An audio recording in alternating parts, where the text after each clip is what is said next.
ಓಂ ಶ್ರೀ ಸದ್ಗುರು ಪಾದುಕಾಭ್ಯಾಂ ನಮಃ. ಎಲ್ರಿಗೂ ನಮಸ್ಕಾರ. ಸೌಂದರ್ಯ ಲಹರಿಯ 73ನೇ ಶ್ಲೋಕವನ್ನ ಅನುಸಂಧಾನ ಮಾಡೋಣ.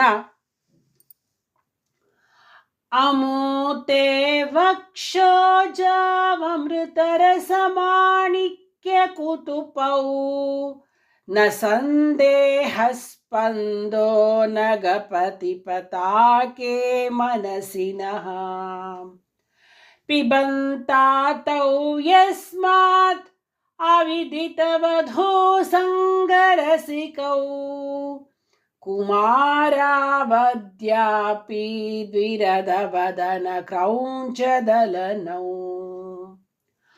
ಅಮೂತೆ ವಕ್ಷೋಜಾವಮೃತರಸಮಾಣಿಕ್ಯ ಕುತುಪೌ ನ ಸಂದೇಹ ಸ್ಪಂದೋ ನಗಪತಿ ಪತಾಕೆ ಮನಸಿನಃ ಪಿಬಂತಾತೌ ಯಸ್ಮಾತಾವಿದಿತವಧೋ ಸಂಗರಸಿಕೌ ಕುಮಾರಾವದ್ಯಾಪಿ ದ್ವಿರದವದರ ಕ್ರೌಂಚದಲನೌ ಅಮೂತೆ ವಕ್ಷೋಜಾವಮೃತರಸಮಾಣಿಕ್ಯ ಕುತುಪೌ ನ ಸಂದೇಹ ಸ್ಪಂದೋ ನಗಪತಿ ಪತಾಕೆ ಮನಸಿನಃ ಪಿಬಂತಾತೌ ಯಸ್ಮಾತಾವಿದಿತವಧೋ ಸಂಗರಸಿಕೌ ಕುಮಾರಾವದ್ಯಾಪಿ ದ್ವಿರದವದನ ಕ್ರೌಂಚದಲನೌ. ಭಗವತ್ಪಾದರು ಈ ಶ್ಲೋಕದಲ್ಲಿ ದೇವಿಯ ಸ್ತನ್ಯಪಾನದ ಮಹಿಮೆಯನ್ನ ವರ್ಣನೆ ಮಾಡಿದ್ದಾರೆ. ಸ್ತೋತ್ರ ಲಕ್ಷಣ ಬಂದು ಆಶೀರ್ವಾದ. ನಗಪತಿ ಪತಾಕೆ, ಪರ್ವತರಾಜನ ಭಾಗ್ಯವನ್ನ ಎತ್ತಿ ತೋರಿಸುವವಳೆ. ತೇ, ನಿನ್ನ ಅಮೂವಕ್ಷೌಜೌ, ಈ ಕುಚಗಳ ಅಮೃತ ರಸಮಾಣಿಕ್ಯ ಕುತುಪೌ, ಅಮೃತ ರಸದಿಂದ ತುಂಬಿರುವ ಮಾಣಿಕ್ಯ ನಿರ್ಮಿತವಾದ ಬಿಂದಿಗೆಗಳಾಗಿವೆ.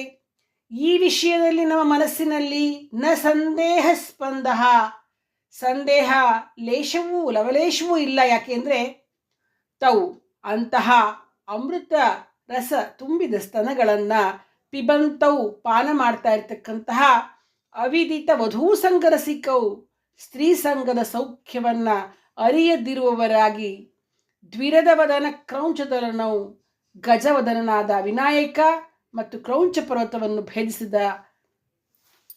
ಕುಮಾರಸ್ವಾಮಿ ಆದ್ಯಾಪಿ, ಈಗಲೂ ಕೂಡ ಕುಮಾರವು ಶಿಶುಗಳಾಗಿಯೇ ಇದ್ದಾರೆ ಅಂತ. ದೇವಿಯ ಏನು ವಿಷಯ ಬಗ್ಗೆ ಹೇಳ್ತಾರೆ ಭಗವತ್ಪಾದರು ಅಂತಂದ್ರೆ, ಶ್ರೀದೇವಿಯ ಸ್ತನಗಳಲ್ಲಿ ಅಮೃತ ಇದೆ, ಅದನ್ನು ಕುಡಿದ ಗಣಪತಿ ಕುಮಾರಸ್ವಾಮಿಯರು ಅದಕ್ಕೆ ಇನ್ನೂ ಹುಡುಗರಾಗೇ ಇರೋದವರು ಅನ್ನುವಂತಹ ಸುಂದರವಾದ ಸಂದೇಹವನ್ನ ಆಚಾರ್ಯರಲ್ಲಿ ವ್ಯಕ್ತಪಡಿಸ್ತಾ ಇದ್ದಾರೆ. ಹೇ ಹಿಮವಂತನ ವಂಶಪತಾಕಿಯೇ, ನಿನ್ನೆರಡು ಸ್ತನಗಳು ಅಮೃತ ತುಂಬಿದ ಮಾಣಿಕ್ಯದ ಕೊಡಗಳು ಅನ್ನೋದರಲ್ಲಿ ಸಂದೇಹವೇ ಇಲ್ಲ. ಕಾರಣ, ಮೊಲೆಗಳ ಹಾಲು ಕುಡಿದ ಕುಮಾರಸ್ವಾಮಿ ಮತ್ತು ವಿನಾಯಕ ಇಬ್ಬರೂ ಕೂಡ ಸ್ತ್ರೀ ಸಂಘದ ಸುಖವನ್ನೇ ಅರಿಯದವರಾಗಿ ಈಗಲೂ ಕೂಡ ಕುಮಾರರಾಗಿಯೇ ಇದ್ದಾರೆ ಅಂತಂದ್ಬಿಟ್ಟು ಹೇಳ್ತಾರೆ ಈ ಶ್ಲೋಕದಲ್ಲಿ. ದೇವಿಯ ಪ್ರಜ್ಞೆಯಲ್ಲಿರ್ತಕ್ಕಂತಹ ಸಮಸ್ತ ಸ್ತ್ರೀಯರಿಂದ ತಮ್ಮ ಶಿಶುಗಳಿಗೆ ನೀಡಲ್ಪಡ್ತಕ್ಕಂತಹ ಅಮೃತವೂ ಜ್ಞಾನಪ್ರದವಾದದ್ದೇ. ಆದರೆ ಅವರ್ಯಾರೂ ದೇವಿಯಂತೆ ಮಹಾಪ್ರಾಜ್ಞರಾಗಿಲ್ಲ.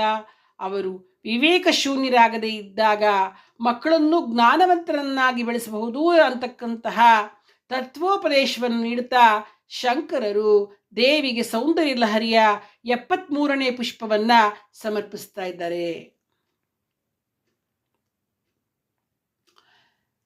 ಈ ಶ್ಲೋಕದಿಂದ ಯಾರಿಗೆ ಸ್ತ್ರೀಗೆ ಎದೆಹಾಲಿರೋದಿಲ್ವೋ ಅವರಿಗೆ ಚೆನ್ನಾಗಿ ಎದೆಹಾಲು ಬರ್ತಕ್ಕಂಥದ್ದು. ಹಾಲು ಕೊಡದ ಹಸುವಿಗೆ ಈ ಶ್ಲೋಕವನ್ನು ಅದರ ಮುಂದೆ ಹೇಳೋದ್ರಿಂದ ಕ್ಷೀರೋತ್ಪತ್ತಿಯಾಗತ್ತೆ. ಮತ್ತು ಜೀವನ್ಮುಕ್ತಿಯನ್ನು ಕೊಡ್ತಕ್ಕಂತಹ ಶ್ಲೋಕ ಇದು. ನೀರು ಹಾಲುಗಳು ಧಾರಾಳವಾಗಿ ಲಭ್ಯವಾಗ್ತಕ್ಕಂಥದ್ದು ಮತ್ತು ಬ್ರಹ್ಮಜ್ಞಾನ ಸಿದ್ಧಿಸ್ತಕ್ಕಂಥದ್ದು ಈ ಶ್ಲೋಕದಿಂದ ಉಂಟಾಗುತ್ತೆ. ಶ್ರೀ ಜಗದಂಬಾರ್ಪಣಮಸ್ತು.